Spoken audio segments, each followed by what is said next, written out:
자, 오늘은 길을 묻지 않는 남편 이야기를 드리려고 합니다.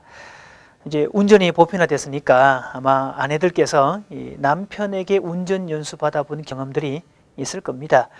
그때 혹시 남편께서 친절하게 대해 주시던가요? 제가 상담을 해보니까 그런 경우들이 있어요. 남편이 운전학원 연수하는 그런 분이셨습니다.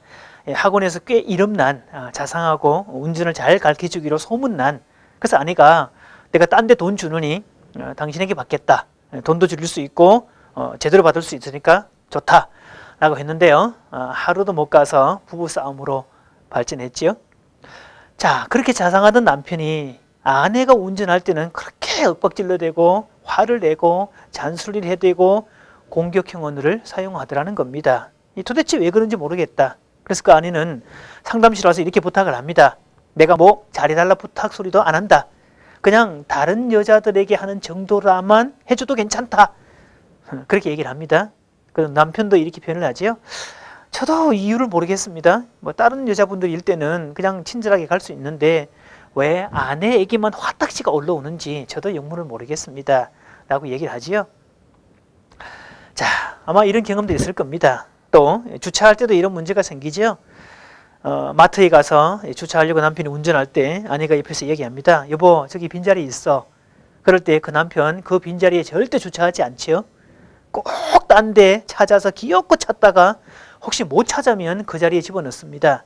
그때 아내가 아니 진작 내 말 듣지 뭘 그냥 고집을 피우고 그러냐고 아무리 얘기를 해도 남자는 듣지 않습니다. 아마 이게 이 지구상에 사는 남자들의 보편 현상입니다. 특히 젊은 부부일수록 그게 더 심하게 되죠.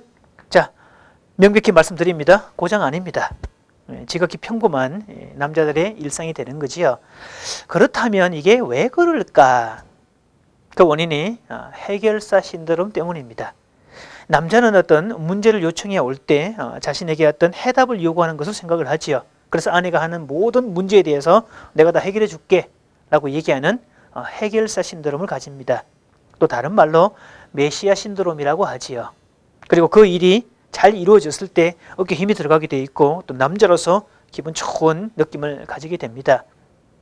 지금이야 내비게이션이 만들어지는 바람에 그 안내를 따라서 잘 가면 문제가 좀 덜하겠지만 사실 얼마 전에 내비게이션이 없었을 때 이 남자들 절대 길 묻지 않지요. 물어서 가면 좋겠는데 대개 이제 운전자들 중에도 여성들이 길을 묻고 남자들은 길 묻지 않습니다. 오죽하면 이런 농담도 있죠. 성경에 보면 출애굽기 이야기가 있습니다. 이스라엘 백성이 이집트에서 나오게 되는데 광야에서 자그마치 40년 넘게 고생을 한다는 거지요. 그 이유가 어디 있느냐라고 봤더니 지도자들이 전부 다 남자들이었다는 겁니다. 그래서 일주일만 하면 갈 길을 물어서 갔으면 진작에 갔을 거리를 이 남자들이다 보니까 죽었다 깨나도 길을 묻지 않는 바람에 자그마치 40년을 고생했다. 뭐 이런 우스갯 이야기도 있죠. 그래서 남자들이 절대 길을 묻지 않습니다. 그래서 어디 혹시 길을 가실 때 이렇게 해야 되죠. 아내가 여보 차 좀 세워봐. 내 길 좀 물어보고 올게. 오는 길에 아이스크림 사올게. 이렇게 설정하시면 남자는 절대 안 쓰고 그냥 가버립니다. 심한 남자는요. 휴게소도 들르지 않고 그냥 무조건 내뺀다는 분도 들어있더라고요. 자, 아내가 그럴 때 이렇게 말씀하시면 됩니다. 여보 차 좀 잠깐 세워봐. 우리 잠깐 쉬어야 되잖아. 그리고 내가 아이스크림 사올게. 아이스크림 사오는 시간에 내가 잠깐 길 물어보고 올게. 이렇게 얘기하시면 남자는 화내지 않습니다. 왜냐하면 주 목적이 아이스크림 사오는 데 있고 부 목적이 길 물어보는 거기 때문에 그렇지요. 근데 이게 반대로 되어서 길 묻는 게 주가 되고 아이스크림이 부가 되면 남자는 그냥 가버린다는 거지요. 왜?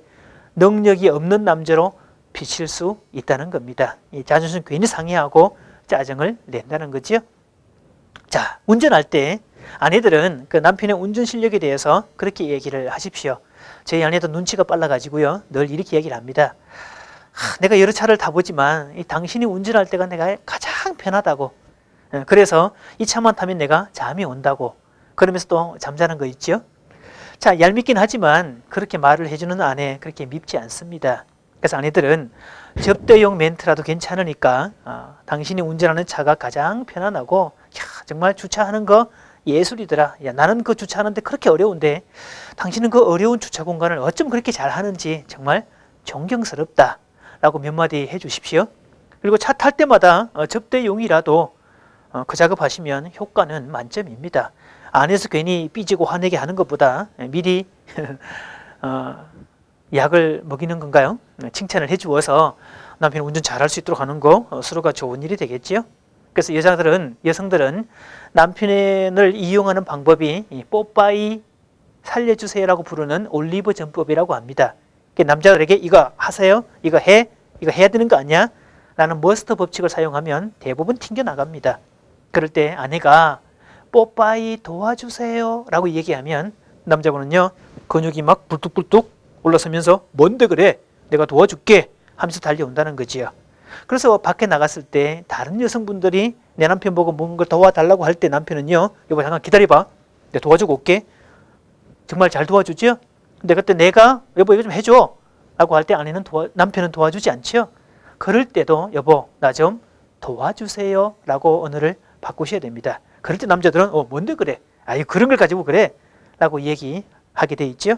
그리고 도움을 받고 나면 역시 당신이다, 고맙다, 능력이 그 정도 되니까 되는 거지 라고 칭찬해 주시면 될 겁니다.